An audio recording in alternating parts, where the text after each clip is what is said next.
Noticias. Son las 8:44 de la mañana. Le doy la bienvenida a este espacio a la doctora Estefanía Luzuriaga. Ella es directora ejecutiva de Fundación Acción de Desarrollo Social. Vamos a analizar la implementación del proyecto de infraestructura carcelaria. Como decía, en Salinas es la mayor probabilidad, pero hay otros cantones que han dicho acá también puede ser.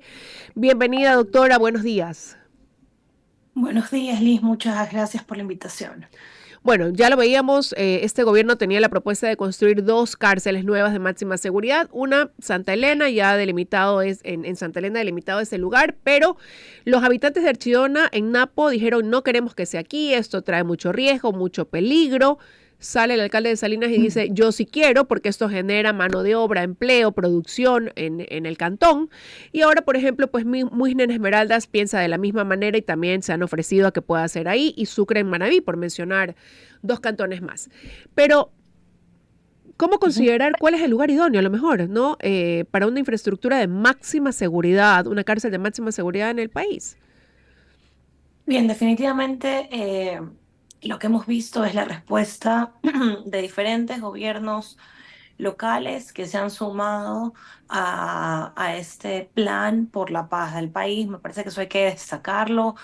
Salinas y los otros cantones que también han expresado su voluntad para ser la nueva ubicación de esta cárcel de máxima seguridad, están justamente pensando, por un lado, en los intereses de desarrollo económico de sus localidades, porque claramente la creación de la cárcel va a generar desde puestos de empleos Ujú, vinculados directamente con la construcción hasta requerimiento de servicios que surgen de manera indirecta por la construcción y la presencia de esta megacárcel en sus territorios. Entonces, lo primero para mí es eso, ¿no? Hay como una cierta sensación de optimismo al ver que no solamente Salinas, sino estos otros cantones que también mencionaba, están dispuestos a sumarse a un plan que, que quiere solucionar una necesidad de todos los ecuatorianos y es,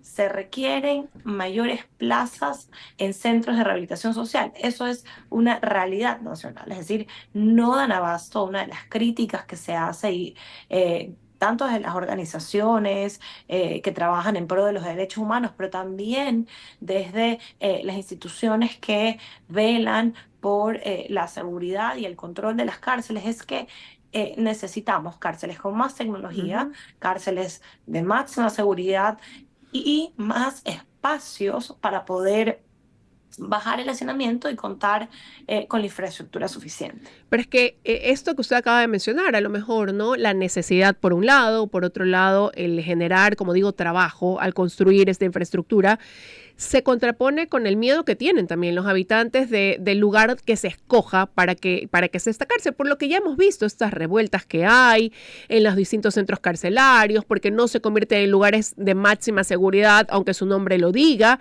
y el miedo de la afectación a quienes habitan cercanamente al lugar donde se pueda construir una cárcel. Eso se vive, por ejemplo, con la penitenciaría del litoral. Hoy, a lo mejor cuando se hizo esa infraestructura no estaba tan poblado el entorno, ¿no? Los alrededores, y ahora cada vez que hay estos enfrentamientos, estas balaceras, las balas perdidas van a dar a los techos de las casas que están ubicadas cercanas a esta cárcel. Así es, la penitenciaría ha ido quedando debido al desarrollo urbano e industrial de la ciudad, ha ido quedando como insertada dentro de Ujú, la urbe que cuando se hizo originalmente estaba en las afueras de la ciudad, ¿no? Entonces, definitivamente en cualquiera de los cantones donde se vaya a desarrollar el proyecto de la megacárcel, claramente va a ser instalado en una zona que no se encuentre rodeada de, digamos, de desarrollo urbano residencial. Eso por un lado. Y por otro lado, mira que justamente en la solicitud que hacía el gobierno autónomo descentralizado de Salinas, justamente apelaba a que tener presencia de una megacárcel implica también la presencia de diferentes instituciones desde policía hasta militares que van a fortalecer la seguridad, dado precisamente que en la franja costera es donde se ubican algunos de los centros de operaciones operaciones de estos grupos de crimen organizado y que justamente utilizan estos terrenos un poco desérticos, me refiero a que, no, a que hay grandes zonas rurales que no están pobladas para hacer pistas, digamos, fantasmas, estas pistas, digamos, para el tráfico de drogas o mercancías de su giro de negocio. Entonces, eso se contrapone un poco. Si bien es cierto, la ciudadanía puede tener temor y ese temor es legítimo en caso de que se fuese a construir en la mitad de un centro urbano, pero eso no se ha planteado tampoco en ningún momento. Obviamente se tiene que buscar un espacio que cumpla con justamente esas características, pero por otro lado también vamos a tener mayor presencia de la fuerza del orden público. Entonces eso mejora también la capacidad que tiene el cantón de responder ante crisis de orden de seguridad. Ahora, ¿cómo también a lo mejor mucho escucho y no sé cuál es su pensamiento, doctora, pero hay quienes dicen se debería buscar una isla, los lugares no habitados, lugares recónditos, pero ya la implementación o en el manejo, si esto fuera una decisión, ¿qué tan complicado también puede llegar a ser, no? Alimentación, el mismo control, el relevo de personal, o sea, para que la gente entienda, porque uno escucha el sentir o lo que dice el ciudadano a pie y dice, pero ¿por qué no los mandan lo más lejos posible? El presidente alguna vez dijo que iba a tener una cárcel en una embarcación, que se vayan donde no tengan acceso a nada para que no puedan desde ahí ejercer los controles de lo que sucede en las calles. Pero eso realmente puede llegar a ser en algún momento factible o no. Mira, es poco viable, es poco viable porque también hay que garantizar que la megacárcel tenga acceso a salud, tenga acceso a alimentación, tenga acceso a programas de, digamos, de reinserción social, que realmente es lo que se busca, ¿no? Entonces, eso generaría un costo adicional e incrementaría el mantenimiento no solamente de la infraestructura, que obviamente eso se debe hacer en cualquier lugar donde se construya, pero aparte de los gastos adicionales que supondría la logística, por ejemplo, de hacer todas estas movilizaciones a diario, por ejemplo, a una isla, ¿no? Entonces, Ujú, y recuerdo San Francisco tuvo una cárcel de máxima seguridad. Que estaba justamente ubicada en una isla cercana a la ciudad y esa cárcel fracasó, está en este momento, es un centro turístico para justamente ir a conocer lo que fue la infraestructura carcelaria, precisamente ujú. por las dificultades en términos de logística. Y a saber, digamos, y como un dato curioso, igual existen fugas famosísimas de esta cárcel de San Francisco, ¿no? Que a pesar de ser una isla, pues aquellos en esa época eran mafiosos o sea, lograron fugarse. Es Entonces, Alcatraz, no ¿verdad? garantiza ni, perdón. Es Alcatraz, esa cárcel. Sí, Porque hay sí, hasta películas. exactamente. Hay estas películas, Sí. exactamente. Así es. Entonces, lo que quiero decir es no garantiza el hecho de que esté en una isla, ni que la cárcel vaya a funcionar, ni que tengan mayor seguridad y que estén realmente aislados, ¿no? Entonces, en verdad, lo mejor es que la infraestructura que se genere tenga la tecnología necesaria para tratar de minimizar la conectividad que tengan las personas privadas de libertad desde dentro de las instalaciones. Esa es como la mejor garantía que tenemos. Ahora, hablamos de máxima seguridad. ¿Hacia dónde debe apuntar el gobierno? Ya dejemos de lado dónde vaya a ser, pero hacia dónde deben ir realmente los cambios potenciales para que no se repita lo que pasa en La Roca. La Roca fue diseñada como una cárcel de máxima seguridad. Yo debo decir que en algún momento vi el plano original. Estoy hablando esto cuando lo construyó la empresa privada en su momento, las cámaras de la producción junto con el Ujú. entonces alcalde Nebot tenían este diseño y este plan. Lo pude conocer y era una cárcel, claro, que iba dotada de tecnología, por un lado, donde cada privado de libertad iba a estar en una celda sin contacto con otros, donde iban a tener horarios distintos para salir al patio a coger el sol, donde iban incluso a comer en sus habitaciones. O sea, no iba a haber tanta contemplación quizás en cuanto a lo que ellos pudieran hacer, sino más bien tenían muchas limitaciones. Y eso fue muy cuestionado en aquel entonces por el gobierno de ese entonces, que era el de Rafael Correa. Esta cárcel se la entregaron a ellos y cambió un poco el pensamiento como fue diseñado. Nunca faltan tampoco los derechos humanos que salgan a decir que se está coartando el derecho de los privados de la libertad, aunque suene contradictorio, a poder tener ahí algunos beneficios, ¿no? Como decíamos, tomar el sol, salir, conversar, no sé. Pero cuando se habla de máxima seguridad, ¿hacia dónde entonces se debe apuntar? Porque hoy como está el índice delincuencial, la violencia con la que se actúa, yo creo que ese ciudadano espera que realmente sea una cárcel donde esta gente no tenga privilegios. Sí, definitivamente, mira, justamente lo que acabas de mencionar tiene que ver con lo que decíamos hace un momento, ¿no? El hacinamiento. Dado la cantidad de personas privadas de libertad que necesitan estar en la penitenciaría, evidentemente ese modelo original, que como menciona fue aprobado por en ese momento alcalde Jaime Nebot Sadi, ha dejado de operar como estaba estipulado en los, digamos, por lo menos en el plan original, ¿no? Eso ha permitido que se vuelva un centro de formación durante mucho tiempo. Yo digo una escuela de formación de delincuentes, ¿no? ¿Sabes? Es decir, se Ujú. empezaron a generar mafias al interior de este centro de rehabilitación social y empezaron a tener el control de ese espacio. Por eso la importancia de todos los ecuatorianos, y no solamente del alcalde de Salinas, sino de todos los ecuatorianos, entender que es necesario mejorar nuestra infraestructura carcelaria porque es la única manera que vamos a tener nosotros para poder, primero, garantizar eh, que quienes deben estar privados de libertad estén. Ujú. Y segundo, también para garantizar la vida de los privados de libertad, esa segmentación entre los diferentes tipos de delitos que se ha hecho, porque escuchábamos y nos apenamos todos, de que en los terribles masacres carcelarias veíamos a personas que habían entrado por delitos menores que fueron atacados o inclusive perdieron la vida durante estas masacres, ¿no? Entonces, un elemento fundamental de mejorar esa infraestructura, y lo que mencionabas, y de limitar la movilidad, el espacio de recreación, el espacio de interacción y comunicación entre privados de libertad de quienes corresponden a criminales de alto riesgo,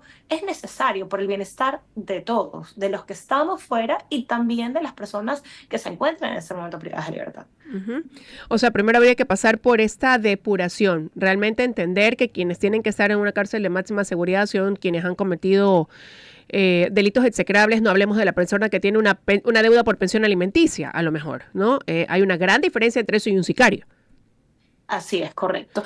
Y desgraciadamente en las masacres carcelarias y dado el deterioro de nuestros centros de reclusión, pues vemos que hoy en día puede estar perfectamente un señor o una señora, también en las cárceles de mujeres, que no ha cumplido, como dices, con una pensión alimenticia o que tiene un delito menor al lado de una persona que es una cabecilla de un grupo de crimen organizado. Entonces, esa clasificación es fundamental y es para eso precisamente que se está invirtiendo la cantidad de dinero que se está invirtiendo para estas dos nuevas megacárceles. Ahora, pero esto pasa también, doctora, por un trabajo del SNAI. Y lamentablemente para muchos el SNAI ha dejado una deuda pendiente. Hay muchas cosas que se derivan a lo mejor, ¿no? Por un lado eso, por un lado la contaminación por parte de los actores de estos grupos delictivos que llegan a disputarse el mando en los centros carcelarios y que sobrepasa lo que hace el SNAI, como digo, incluso permeándolos. O sea, hay una corrupción ahí que ya está enquistada, que no es de ahora, que viene hace algunos años. ¿Cómo cambiar también eso? O sea, muchas veces se ha cuestionado si debe seguir existiendo el SNAI o no, si se debe volver a un Ministerio de Justicia que maneje las cárceles o no. Bien, definitivamente esto que mencionas no pasa únicamente en el SNAI, digamos, los tentáculos del narcotráfico y del crimen organizado llegan a toda la estructura social. Es decir, siempre me gusta dejar en claro eso. Es decir, lo vemos en todo el aparato del Estado, pero también lo vemos en todo el movimiento económico del sector privado. Es decir, la depuración y la limpieza debe hacerse transversal a la sociedad, porque nos ha, eh, nos ha impactado desde diferentes frentes. Entonces, para eso precisamente la importancia de las reformas a las normativas, las reformas que buscan darle al Estado mejores formas de control. Justamente veíamos hace poco esta respuesta de la Asamblea ante la ley antipillos, que lo que buscaba era justamente tratar de controlar de mejor manera los activos de las personas que estén en procesos judiciales por narcotráfico o por crimen organizado o por lavado de dinero, tratar de controlar el uso de criptomonedas justamente para que no sean utilizadas para hacer lavado de dinero, de igual manera el tema de los autos de lujo. Entonces, Ujú. creo que en ese sentido lo que se busca es eso, es tratar de generar no solamente infraestructura física, que lo estamos viendo con los programas, con los proyectos de megas cárceles, pero también reformas legales que permitan al Estado actuar de mejor manera y limitar el acceso a dinero y el acceso a lavado que tengan estas organizaciones de crimen organizado, porque al final del día lo que les da la fuerza es el poder económico. Es decir, el poder económico para Ajá. poder justamente corromper, como mencionabas hace un momento, organizaciones como el SNAI y otras. Ahora, tiene que haber entonces un cambio estructural, doctora, y esta debería ser la oportunidad al momento de hablarse de la construcción de dos cárceles. Está bien además pensar que se ubiquen las dos en la misma región, las dos van a estar en la costa y muy cercanas, o sea, me refiero a la misma provincia, ¿no? ¿Eso puede llegar a ser contraproducente de alguna forma o no? Realmente entiendo que el plan original era pues claro, hacerlos en regiones distintas. Sin embargo, no habría una razón en particular para que sea contraproducente.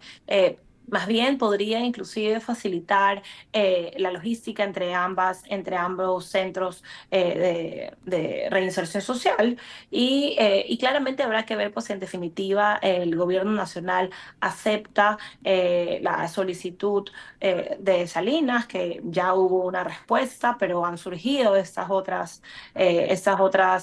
cantones que han dicho nosotros también estamos interesados. Entonces habrá que ver qué decisión final toma el gobierno nacional. Sin embargo, como menciono, creo que quedarnos con la idea de que es alentador y esperanzador ver cómo hay ciudades que están dispuestos a responder a estas necesidades que tenemos todos los ecuatorianos, como mejorar nuestra infraestructura carcelaria. Bueno, la verdad es que todavía hay como que muchas interrogantes, muchas dudas de cómo puede resultar esto, así que quiero agradecerle, doctora, que nos haya dado estos minutos desde su experiencia y su criterio, pues conocer su opinión como una experta en estos temas, ¿no? Vamos a ver cómo resulta, qué pasa y qué decisión termina tomando el gobierno, porque incluso de la misma alcaldía hay una concejal de Salinas que decía que este tema no ha sido consensuado, ya van algunas voces que se suman en ese sentido, sino que ha sido una decisión netamente del alcalde y hay que ver si esto repercute o no finalmente en lo dicho. Así es, así es. Muchísimas gracias a ustedes por la invitación. Muy contenta de participar en este espacio y bueno, estaré atenta a cualquier otra novedad con respecto al tema para poder seguir con la conversación. Muchísimas gracias. Nuevamente ha estado con nosotros la doctora Estefanía Luzuriaga. Son las 9:02 de la mañana. Momento de irnos a una pausa y regresamos con más aquí en WQ Noticias.